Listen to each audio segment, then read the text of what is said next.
Hello guys, welcome back to my channel. మనం ఈ వీడియోలో post graduate Indira Gandhi scholarship for single girl child గురించి, ఈ స్కాలర్షిప్ గురించి డిస్కస్ చేయబోతున్నాము. ఇక్కడ ఏంటిదంటే ఇప్పుడు ఎవ్రీ ఇయర్ మనకి 36,200 రూపీస్ ఇస్తారు. స్కాలర్షిప్ వస్తుంది మనకి.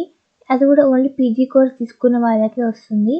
అది మన పీజీ కోర్స్లో మళ్ళీ ఓన్లీ సింగిల్ గర్ల్ చైల్డ్, ఒక ఫ్యామిలీలో సింగిల్ గర్ల్ చైల్డ్ ఉన్న వాళ్ళకి. సో ఇప్పుడు బెనిఫిట్స్ ఏంటిదంటే ఈ స్కాలర్షిప్ వల్ల ఇక్కడ 36,200 రూపీస్ ఈ ఎవ్రీ ఇయర్ మనకి పీజీ కోర్స్ అనేది 2 ఇయర్స్ ఉంటుంది కాబట్టి ఈ 2 ఇయర్స్కి 1 ఇయర్కి 36,200 రూపీస్ వస్తుంది. అలా ఎన్ని ఇయర్స్ ఉంటే అన్ని ఇయర్స్ మనకి 36,200 రూపీస్ ఇస్తారు, స్కాలర్షిప్ వస్తుంది. సో దీనికి ఉన్న ఎలిజిబిలిటీ ఏంటిదంటే మనము ఇండియన్ సిటిజన్ అయి ఉండాలి. ఇంకా అది కూడా ఫ్యామిలీలో ఓన్లీ సింగిల్ గర్ల్ చైల్డ్ మాత్రమే ఉండాలి. బ్రదర్ సిస్టర్ ఉంటే వాళ్ళకి ఎలిజిబిలిటీ ఉండదు. ఇప్పుడు ఒకవేళ బ్రదర్ అండ్ సిస్టర్ ఉంటే వాళ్ళకి ఈ గర్ల్కి అప్లై చేయడానికి ఎలిజిబిలిటీ ఉండదు.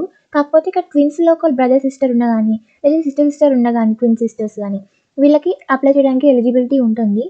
ఇంకా కాకపోతే ఇక్కడ ఏంటిదంటే ఇంకా ఏజ్, ఎప్పుడైతే ఏజ్ దగ్గరికి వస్తామో మనము అది అప్లై చేయడానికి 30 ఇయర్స్ బిలో మాత్రమే ఉండాలి. 30 ఇయర్స్ బిలో. ఒకవేళ 30 ఇయర్స్ కన్నా ఎక్కువ ఉంటే దీనికి అప్లై చేయడానికి ఎలిజిబిలిటీ ఉండదు. ఇంకా ఏంటిదంటే ఫుల్ టైం కోర్స్.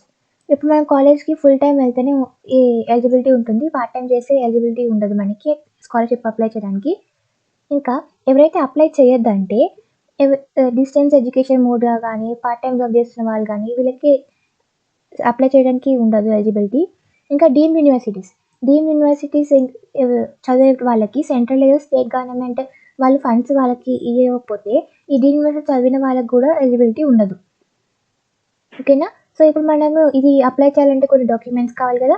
దాని డాక్యుమెంట్స్ ఏమేమి కావాలంటే ఆధార్ కార్డ్ కావాలి, మనం ఈ పలానా యూనివర్సిటీలో కాలేజ్లో చదువుతున్నట్టు ప్రూఫ్ కావాలి, ఇంకా joining report, passbook, bank passbook copy కావాలి, బర్త్ సర్టిఫికేట్ లేదా 10th మార్క్షీట్ కావాలి.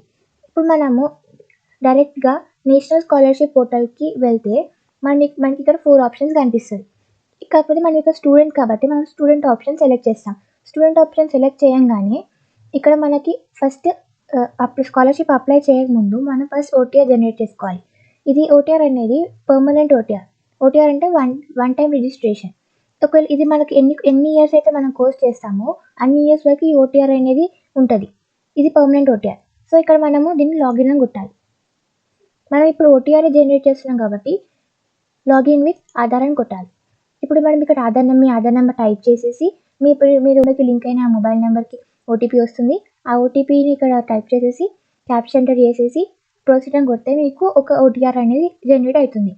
సో మీకు ఆ ఓటీఆర్ జనరేట్ అయినాక మీరు ఇప్పుడు ఇక్కడ ఓటీఆర్ అని వచ్చేస్తుంది కదా. తర్వాత అప్లై ఫర్ స్కాలర్షిప్ అప్లై చేద్దాం. ఇప్పుడు ఇక్కడ ఏమొస్తుందంటే మీకు అక్కడ ఒక ఓటీఆర్ జనరేట్ అయి ఉంటుంది కదా. ఆ ఓటీఆర్ ఇక్కడ కొట్టేసి ఆ ఓటీఆర్తో పాటు మీకు పాస్వర్డ్ కూడా ఇస్తారు. ఆ పాస్వర్డ్ కూడా మీరు ఇక్కడ కొట్టేయాలి. ఇక్కడ కొట్టేసినాక క్యాప్చా ఎంటర్ చేసేసి పిన్ ఎంటర్ చేసేసి లాగిన్ అని కొట్టేస్తే మీకు లాగిన్ అయిపోతుంది. సో ఎవరికైతే ఎలిజిబిలిటీ ఉందో స్కాలర్షిప్ అప్లై చేయడానికి వాళ్ళు అప్లై చేసేసుకోండి. All the best. Thank you.